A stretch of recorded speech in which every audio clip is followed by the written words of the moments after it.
राहुल गांधी की ये नई कोई बात नहीं है। राहुल गांधी समय समय पर अलग भाषाओं में अलग बयानबाजी करते हैं। मैं आपको कुछ अतीत में ले जाना चाहता हूँ। पार्लियामेंट के चुनाव से पहले उन्होंने पूरे देश में सम्मानित, हमारे लिए सम्मानित है और सम्मानित संविधान हम नतमस्तक करते हैं। संविधान की कॉपी हाथ में लेकर के पूरे देश में एक प्रचार किया था कि यदि भारतीय जनता पार्टी की 400 सीट आ जाएंगी तो संविधान समाप्त हो जाएगा। साथियों, मैं इस बात का गवाह हूँ, जब मैं राज्यसभा का सदस्य था तो राज्यसभा में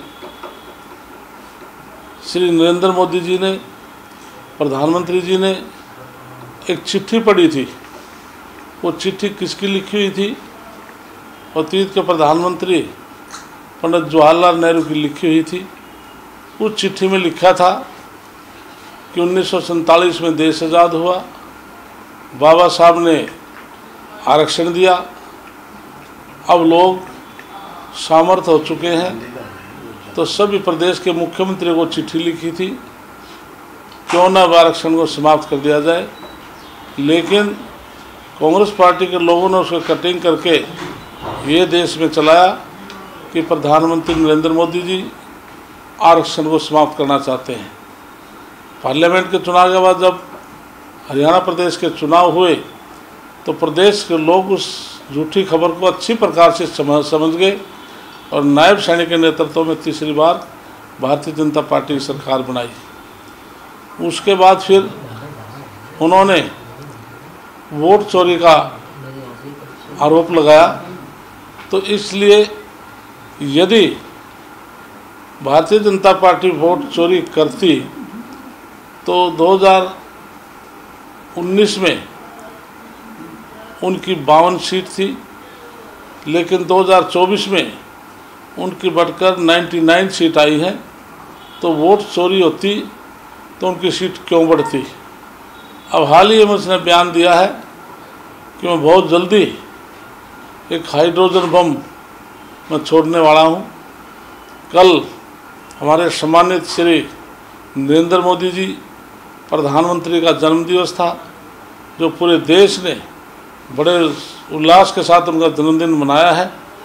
तो उसमें प्रधानमंत्री जी की स्पीच मैंने सुनी थी, तो उसमें प्रधानमंत्री जी ने कहा था कि आज सुरक्षा दृष्टि से भारत देश बहुत मजबूत हो चुका है।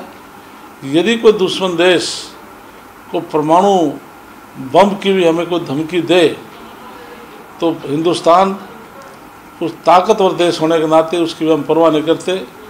राहुल गांधी तो हाइड्रोजन बम की बात करते हैं। इसलिए आज देश का हर नागरिक आज अपने आप को सुरक्षित समझता है कि नरेंद्र मोदी के हाथों में जो आज देश की जो बागडोर चल रही है, हम सब सुरक्षित हैं। तो इसलिए नरेंद्र मोदी जी को कोई भी बयान दे थोड़ा सोच समझकर देना चाहिए।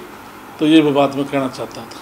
सर, कांग्रेस विशेष राहत पैकेज की मांग कर रही है। भूपेंद्र सिंह हुड्डा ने कल प्रेस कॉन्फ्रेंस करके कहा कि सरकार को स्पेशल राहत पैकेज देना चाहिए और किसानों को भी मुआवजा में जो राशि दी जा रही है वो बढ़ाना चाहिए। इसलिए पूरे अब की बार जो अधिक बारिशें होने की वजह से जल भराव अधिक हुआ, तो नायब सैनी ने अपने राहत कोष से 5 करोड़ हिमाचल प्रदेश को भेजे, 5 करोड़ जम्मू कश्मीर को भेजे, 5 करोड़ पंजाब गवर्नमेंट को भेजे।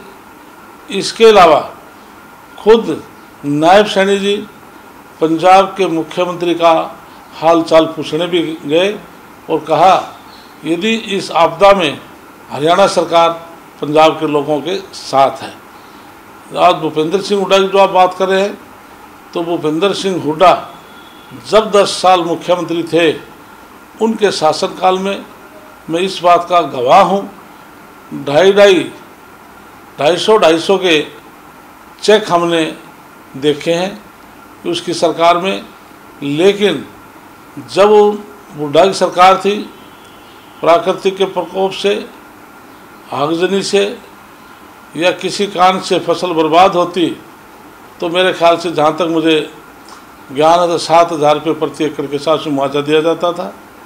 माननीय मनोहर लाल ने उसको बढ़ा करके 12,000 रुपये प्रति एकड़ किया था। आज नायब सैनी जी ने उसको बढ़ा करके 15,000 प्रति एकड़ किया है।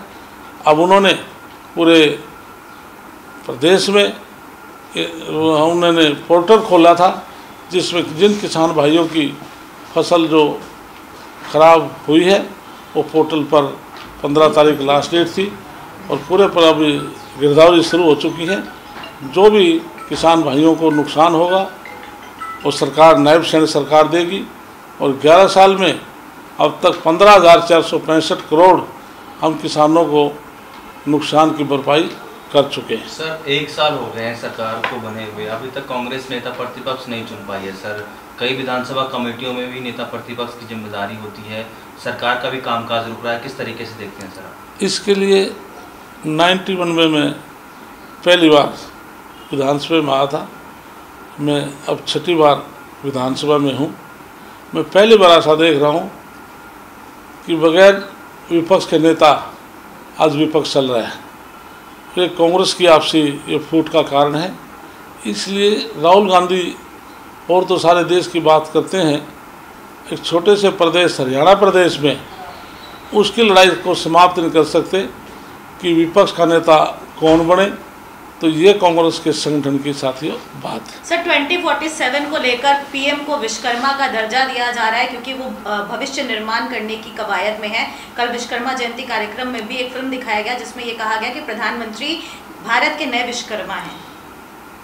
विश्वकर्मा भगवान की कल जयंती थी, इसलिए विश्वकर्मा जी महाराज जिन्होंने उस काल में विशेष तौर से जो हमारे शिल्पकार हैं, जो गांव के अंदर से खाती है, लुहार है, सुनार है, बढ़ई है, मोची है, जो लोग अपने हाथ से काम करते थे, जो बड़ी बड़ी जो बिल्डिंगें जो खड़ी हुई हैं वो इन शिल्पकारों के हाथों से हुई है।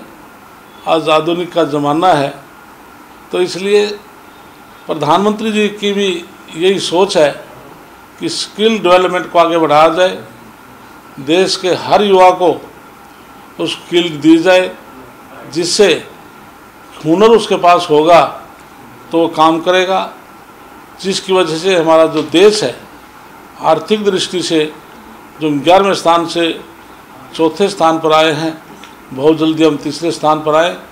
और हरियाणा प्रदेश में जब माननीय मनोहर लाल की सरकार थी तो पूरे देश में सबसे पहले विश्वकर्मा जी महाराज के नाम से पलवल में स्किल डेवलपमेंट यूनिवर्सिटी बनाई थी, जिसमें हज़ारों युवा वहाँ से हुनर लेकर के आज पूरे देश के अंदर जो लाखों बच्चे आज काम कर रहे हैं उनका भविष्य सुरक्षित है। तो ऐसी भारतीय जनता पार्टी की सरकार है। आज नायब सैनी जी भी जिन्होंने पीछे इस प्रकार के जो स्किल्ड वाले जो व्यक्ति थे या बच्चे थे उनको स्किल्ड की ट्रेनिंग दी, 500 रुपये पर डे उनको इंसेंटिव दिया और उनको औजार के लिए 25-25 हज़ार के करीब मैं कह सकता हूँ उनको नगद राशि दी, जिससे कि वो अपना औजार लेकर के स्किल लेकर ट्रेनिंग लेकर के हाथ से वो काम करें। धन्यवाद।